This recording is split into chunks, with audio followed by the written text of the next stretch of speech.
বাসির ভাই বাসির ভাইয়ের কথাটা আগে শেষ করে নেই। উদ্যোক্তা এলাকা আমার বাসির ভাই সেই আগে উদ্বোধন করে দিচ্ছে, বলছে তোমরা গরুটার পছন্দের টানি উঠে ফেলাও, আমরা উঠে ফেলা দিলাম। আমাদের গরু আর গরু চেনা যাচ্ছে না, এটা আরামের গরু, এটা আমি বর্তমানে আদরের গরু। ঠিক আছে, ইনশাল্লাহ এটা আদর ব্যাপারে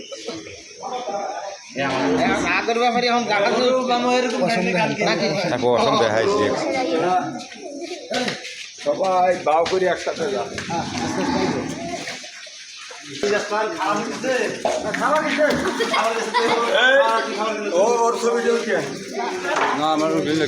জান ভাই জান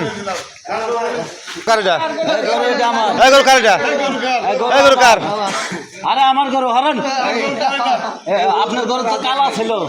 চিনা কাটা আছে গরু? আরে গরু চিনা কাটা আছে? ওই যে কালাগুলি টান দে, কালাগুলি এই ভূত দিল আমাকে এই উস্তাদের। উস্তাদি তো 10টা খাইলো রে, এই উস্তাদের দোষ। উস্তাদরাই তো 10টা খাইলো। মানুষের গরু নিয়ে যাবো না, চুল কাটিয়ে খায় একরকম টাহা, দালালি করে খায় একরকম, আবার এখন গরু ধরছে। গরু কি অবস্থা করে ফেললো গরু, চামড়া বন্ধু শিখতেছে। লোকটা কিরা? লোকটা এই যে ব্যাপারী বানিব বাড়ি, হ্যাঁ মোহাম্মদ কি বাসিরউদ্দিন হাওলাদার। হাওলাদারে ফেলা দিয়েছে।